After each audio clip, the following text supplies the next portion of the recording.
तो इस पावन स्त्री पर श्रीमद्भागवत सप्ताह पारायण का चतुर्थी दिवस प्रातः स्मरणीय अर्चनीय वंदनीय मेरे हृदय के सम्राट स्वामी श्री नित्यानंद गिरी महाराज की कृपा से ये भूमि तीर्थ बन गई। संतों के चरणों की रज जहाँ पड़ जाती है भाइयों, वहाँ का कण कण धन्य हो जाता है। मुझे भी सौभाग्य मिला, स्वामी जी के दर्शन किए, भव्य मंदिर में मूर्तियों के दर्शन किए और पांडाल में आप जैसे पुण्य आत्माओं के दर्शन किए। भाइयों, ऐशा न विद्या तपो न दानम ज्ञानम न शीलम गुणो न धर्मा ते मृत लोके भोभार भूता मनुष्य रूपेण मृगाश्चरन्ति। जिनमें विद्या नहीं है, भजन करने का समय नहीं है, दान में श्रद्धा नहीं है, आंखों में शील नहीं है, हृदय में ज्ञान नहीं है, धर्म के अनुकूल आचरण नहीं करते, वो मनुष्य होने पर भी पृथ्वी पर भार है। ध्यान रखिए। इसलिए इस मनुष्य के शरीर को सार्थक बनाना है। सार्थक इसको बनाओ। सार्थक बनेगा, धर्म धन कमाते हुए आगे बढ़ो, घमंड न करो। कहें कबीर कछु उत्तम कीजिए, अपन खाए कछु औरों को दीजिए, तब आनंद है। उसमें आनंद नहीं है कि हमने अपना पेट भर लिया, पड़ोसी के बच्चे भूखे सो गए, वो आनंद नहीं है। आनंद है कि पहले पड़ोस में पता लगा लो कि इनके यहाँ सब्जी बनी या नहीं बनी, इनके बच्चों ने भोजन किया नहीं किया। ध्यान रखिए, गरीबों की लड़कियों की शादी में ये मत सोचिए कि हमें तो निमंत्रण ही नहीं दिया। नहीं, तुम बिना निमंत्रण के जाओ और गरीब बेटियों की शादियों में धन दो। ध्यान रखना।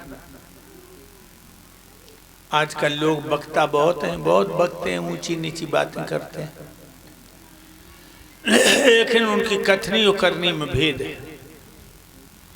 जब कथनी करनी में भेद होता वो विद्वान नहीं, पाखंडी होता। दिमाग में रखना। जब धर्म की तरफ तुम बढ़ोगे, परमात्मा की तरफ बढ़ोगे, तब तुम्हारे सामने तूफान आएंगे, चट्टाने आएंगे नहीं। सच्चा वही मर्द है, उन चट्टानों से टकराता हुआ मंजिल की तरफ बढ़ता है, तूफानों से डरता नहीं। असुर अन्यायियों के जब तमंचे तीर चलते हैं तो धर्म पर मरने के लिए आधार भी दूने मचलते हैं। लगी दिल की बुरी होती कोई बेदर्द क्या जाने कि पतंगे किस लिए जाकर के दीपक पे पजलते हैं। ध्यान रखिए। देखिए, अभी तुम हमारे शिष्य के मुंह से सुन रहे थे कि प्रहलाद जब राम रंग में रंग गया तो कोई नहीं, उसका बाप ही दुश्मन बन गया, उसका बाप ही दुश्मन बन गया। अग्नि में जलाया, सांपों से डसाया, पर्वत से फेंकाया, समुद्र में बहाया, हाथियों से कुचलाया, आग में जलाया, बाप ने। और जब प्रहलाद नहीं मरा तो मंत्री से कहा कि मंत्री मर क्यों नहीं रहा है दुश्मन। मंत्री मुस्कुरा के बोला, तुम्हारा शत्रु विष्णु छुप छुप के इसकी मदद कर रहा है, तो फिर ये मरे कैसे। हिरण्यकश्यप ने पूछा मंत्री को, तो मंत्री कहने लगा, महाराज लोहे का खम्भ गर्म करवाओ, जिस तरह लोहार लोहे को भट्टी में से निकालता है सुर्ख लाल, और बाई से चिपका दे, धुआं उड़ जाएगा। देखिए भक्त, 5 वर्ष के बच्चे के लिए लोहे का खम्भ गर्म करवाया गया। हाथ पीछे बंधे थे, बुलाया गया, जल्लाद लेकर के आए। हिरण्याकश्यप बोला इसके हाथ छोड़ दो, छोड़ दिए। नंगी तलवार हाथ में लेकर के बोला कि बोल तेरा राम कहाँ है, कहाँ है तेरा राम। तो प्रहलाद क्या बोले, 5 वर्ष का बच्चा, पिताजी मेरा राम हम में है, तुम में है, खम्भ में है, तलवार में है, मेरा राम कण कण में है। समझो, क्योंकि 5 वर्ष का बच्चा है ना, ये कह रहा कण कण में भगवान है। अच्छा तुम पांडाल में इतने भैया बैठे, इतनी बहनें बैठी हैं, क्या भगवान कण कण में है? मैं तुम लोगों को पूछ रहा हूं। हर साल यहाँ सत्संग चलता है, हमारे स्वामी नित्यानंद गिरी जी हर साल सत्संग का मेला लगाते हैं। तो अब हम तुम्हें पूछ रहे हैं, क्या भगवान कण कण में है? अगर है तो हाथ उठाओ, नीचे कर लो हाथ। हाथ झूठे उठाए तुमने, भगवान कण कण में नहीं है। आप लोग चौंके होंगे, आधार क्या नया घोल पिला रहे हो? नया नहीं, हाँ भगवान कण कण में नहीं है, कण कण भगवान में है। जरा मेरी बात को झीनी बुद्धि से गढ़ते लगाओ।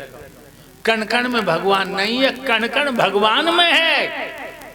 अगर मछली ये कहने लगे समुद्र मेरे में है तो कितनी पागल है। समुद्र मछली में नहीं है, मछली समुद्र में है। कण कण में भगवान नहीं है, कण कण भगवान में। दिमाग रखिए, हम और आप उसी भगवान में है। उसने खम्भ पर तलवार मारी, नरसिंह भगवान प्रकट हुए। हिरण्याकश्यप को नाखून से हृदय विदीर्ण कर दिया, लाश फेंक दी। प्रहलाद कांप रहे थे। नरसिंह भगवान ने प्रहलाद को गोद में उठा लिया, जीभ से चाटन लगे। बहनाओ, तुम भागवत सुनने को आई, तुमने अपन लला का मुंह जीभ से चाटो, तुमने अपन लला का मुंह जीभ से चाटो, नहीं चाटा। माथो चूम लो, नाक चूम ले, आंखें चूम ले, गाल चूम ले, तुमने चाटा नहीं। आज भक्त को भगवान चाट रहे, ऐसा नहीं। आखिर में आंसू हुए हैं प्रभु के। अग्नि में जलाओ तो गिर से गिरायो लाल, और कमी नहीं राखी मेरे पूत को सताने में। सांपन सो डसायो समुद्र में फिकायो लाल, और कमी नहीं राखी मेरे पूत को मिटाने में। हाथ सो कुचलायो जहर भी पिलायो, कमी नहीं राखी मेरे भक्त को सताने में। मुख को चूम चूम चाट चाट बोले प्रभु क्षमा करिए लाल, मोको देर हुई गई आने में। देर हो गई मुझे। गोद में चाट रहे हैं अपने भक्त को, फिर नीचे खड़ा कर दिया। क्रोध में कांपने लगी, आंखों से ज्वालामुखी फटने लगी। हिरण्याकश्यप की लाश के पास घुटनों के बल बैठ गए और बाकी आंतें निकाल कलेजों नोच नोच के फेंकने लगे। इतना क्रोध है। देवताओं की तरफ देखते हैं तो देवताओं के हाथ पैर फूल जाते हैं। देवता कहने लगे, भक्त प्रहलाद, प्रभु के गुस्सा को ठंडा करो, आप आगे जाओ। प्रहलाद आगे बड़े हाथ जोड़ के बोले, निजानंद रूपम शिवोहम शिवोहम, निराकार निर्मलम शिवोहम शिवोहम। गुस्सा ठंडा नहीं। देवता बोले अब क्या होगा? एक देवता बोलो मैया लक्ष्मी आ जाए, मैया लक्ष्मी आ जाए तो भगवान का क्रोध ठंडा हो जाएगा। और जब बात बिल्कुल सही है भक्तों, पति कितनों गुस्सा में होए, पति कितनों गुस्सा में होए और पत्नी मुस्कुरा के दो बातें कर दे, अरे दैया डालडा हो जा, तो मुस्कुरा की पत्नी दो बातें कर दे। मैया लक्ष्मी से जाकर कहा देवताओं ने, प्रभु क्रोध में है, हे मातेश्वरी चल के उनके क्रोध को ठंडा करो। मैया लक्ष्मी चली, लचक लचक के मचक मचक के घमंड में कि मैं मुस्कुराऊंगी प्रभु ठंडे पड़ जाएंगे।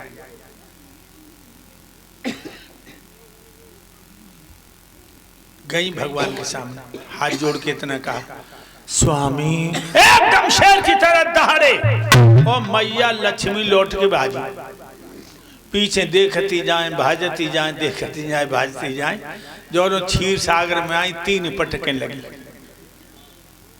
देवता बोले अब क्या होगा, अब क्या होगा। कैलाश पर्वत पे भोले बाबा ने वीरभद्र को बोला, क्या कहा, वीरभद्र विष्णु से जाकर कह दो कि जब हिरण्याकश्यप मर गया तो नौटंकी क्यों कर रहे हैं, अरे क्षीर सागर में जाएं, लक्ष्मी रो रही है। वीरभद्र चला और आकर के नरसिंह भगवान से बोला,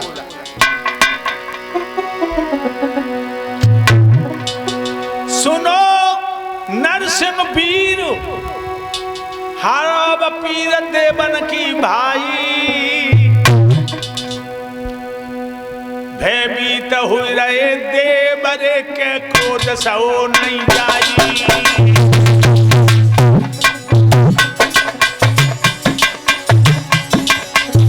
देवता परेशान है। वीरभद्र बोला,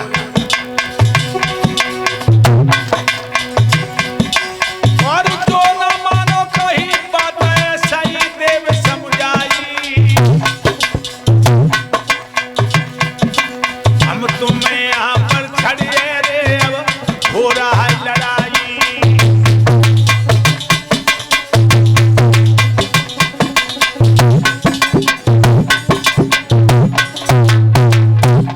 असली सूरत में आजा, वीरभद्र बोला, और नहीं मानोगे तो तुमसे जे वीर डरे ना, तुमसे वीरभद्र में डरे ना, और भूने जैसे भाड़ में चबे ना।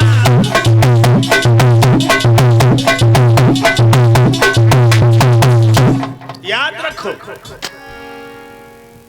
नरसिंह भगवान बोले, वीरभद्र हट जा मेरे सामने से, इस समय मैं कालों का भी काल और मौत की भी मौत हूं। वीरभद्र बोला, हमें तुम्हारे नाती शिव ने भेजा है, असली सूरत में आ जाओ।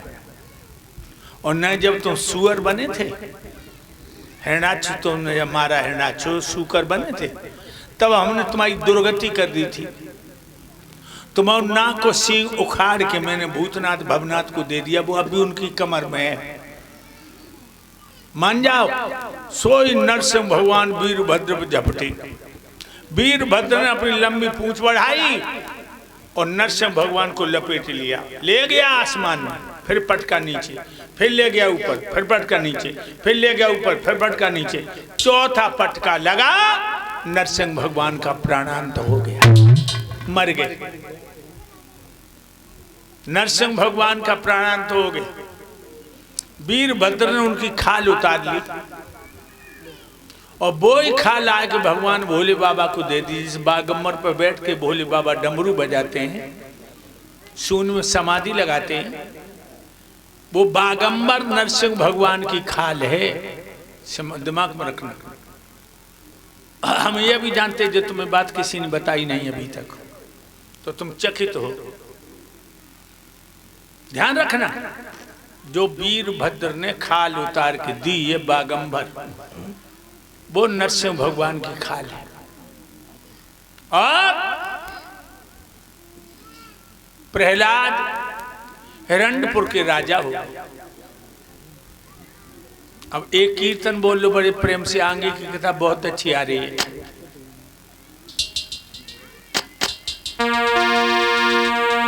सभी लोग बड़े प्यार से ताली बजा